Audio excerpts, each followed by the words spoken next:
We're on chapter 39. Tom writes Nonnamous letters. Nonnamous. Nonnamous letters.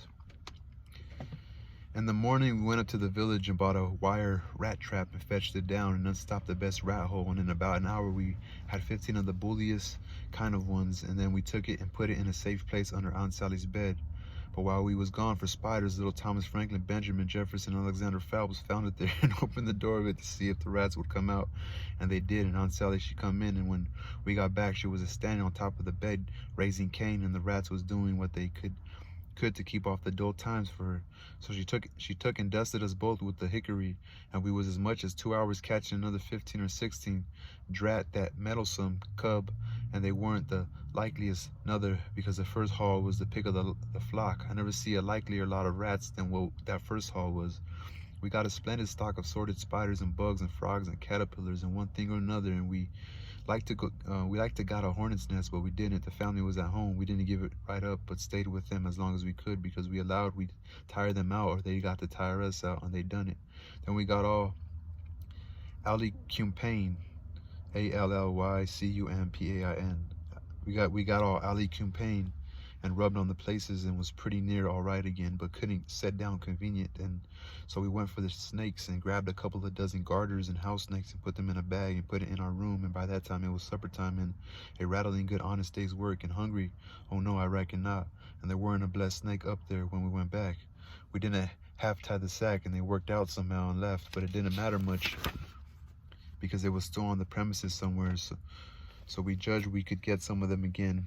Now, there weren't no real scarcity of snakes about the house for a considerable spell. You see them dripping from the rafters in places every now and then, and they nearly landed in your plate or down the back of your neck, and most of the time where you didn't want them, well, they was handsome and striped, and there weren't no harm in a million of them. But that never made no difference to Aunt Sally. She despised snakes, the breed what they might, and she couldn't stand them no way you could fix it. And every time one of them flopped down on her, it didn't make no difference what she was doing. She would just lay that work down and light out. I never see such a woman. And you could hear her whoop. You could hear her whoop to Jericho. You couldn't get her to take a hold of one of them with the tongs. And if she turned over and found one in bed, she would scramble out and lift a howl that you would think the house was afire. She disturbed the old man so that he said he could most wish there hadn't ever been no snakes created. Why, after every last snake had been gone clear out of the house for as much as a week, Aunt Sally weren't over it yet. She weren't near over it. When she was sitting thinking about something, you could touch her on the back of her neck with a feather and she would jump right out of her stockings. It was very curious, but Tom said all women was just so. He said they was all made that way for some reason or the other. We got a licking every time one of our snakes come in her way, and she allowed these lickings weren't nothing to what she would do if we ever loaded up the place again with them. I didn't mind the lickings because they didn't amount to nothing, but I minded the trouble we had to lay in another lot.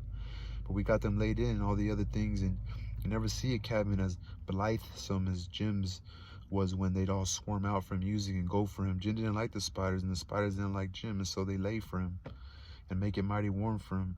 And he said that between the rats and the snakes and the grindstone, there weren't no room in bed for him, scarcely.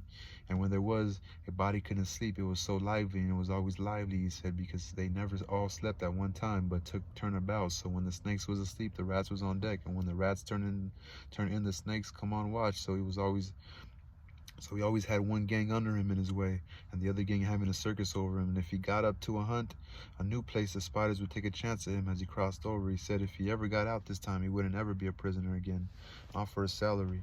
Well, by the end of the 3 weeks, everything was in pretty good shape. The shirt was sanding early in the pie, and every time a rat bit Jim, he would get up and write a line in his journal. Whilst the ink was fresh, the pens was made, the inscriptions and so on was all carved on the grindstone. The bed leg was sawed in two, and we had ate up the sawdust and it give us the most amazing stomachache. We reckoned we was all going to die, but didn't. It was the most undigestible sawdust I ever see, and Tom said the same. But as I was saying, we got all the work done at last, and we was all pretty much fagged out too, but mainly Jim. The old man had wrote a couple of times to the plantation below Orleans to come and get the runaway slave, but hadn't got no answer because there weren't no such plantations. So we allowed he would advertise Jim in the St. Louis and New Orleans papers, and when he mentioned the St. Louis ones, it gave me the cold shivers, and I see we shan't no time to lose. So Tom said, now for the anonymous letters.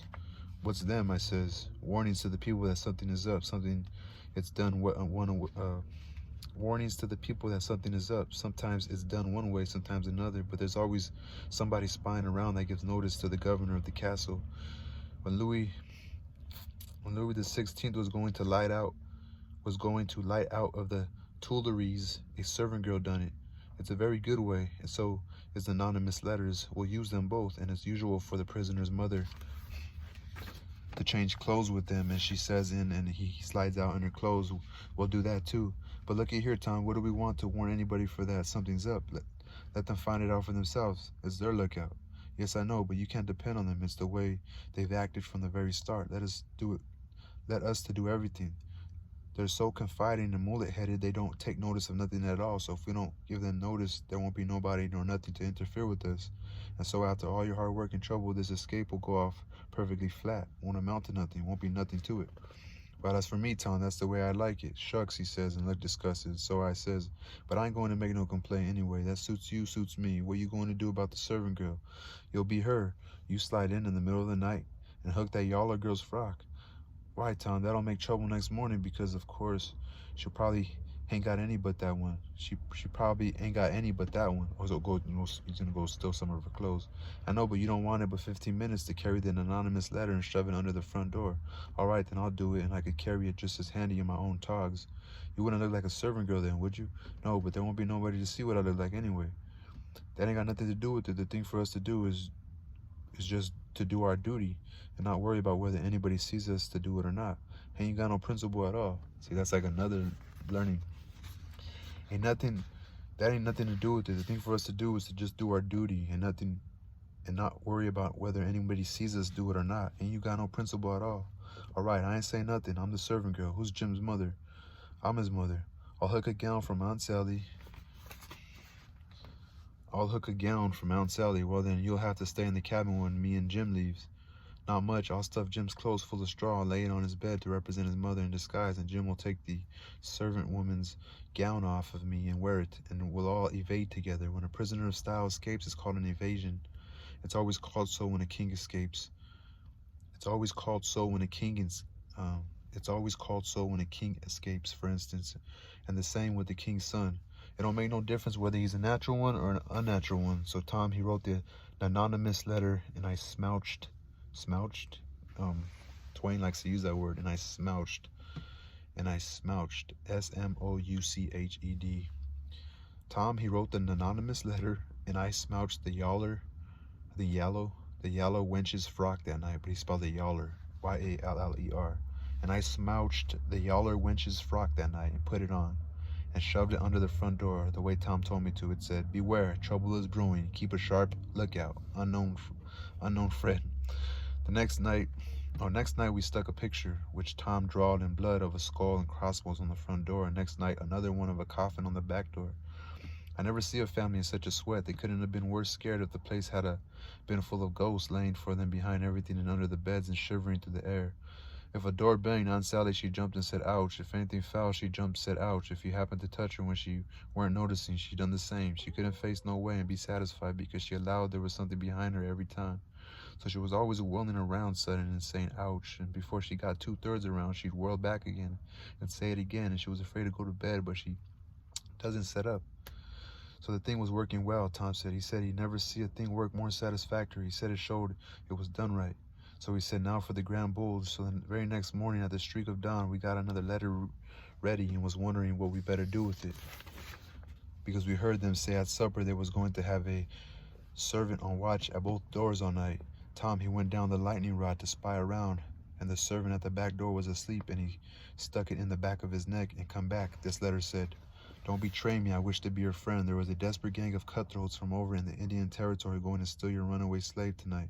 And they have been trying to scare you as you will stay in the house and not bother them. I am one of the gang, but have got religion and wish to quit it and lead an honest life again, and will betray the hellish design.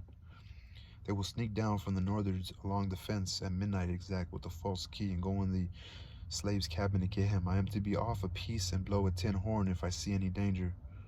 I'm going to be off a piece, so watch it from a distance, and blow a tin horn if I see any danger. But instead of that, I will bawl. But instead of that, I will bawl like a sheep as soon as they get in. It says B-A. But instead of that, I will baa like a sheep soon as they get in and not blow at all. Then whilst they are getting his chains loose, you slip there and lock them in and can kill them at your leisure.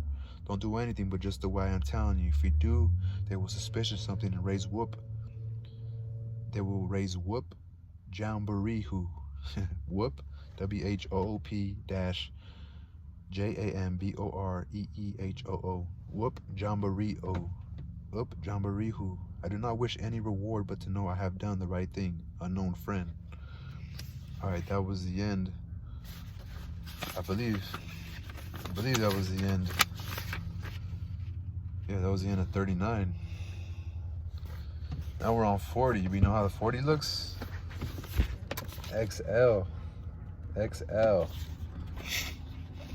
So that was the end of 39. 39 is XXX, the 1 in front of the 4th X, because it's 1 less than that 10th, which is 9. So 3 X's is 30, and then 1 less than that 4th X is 9, so that's 39.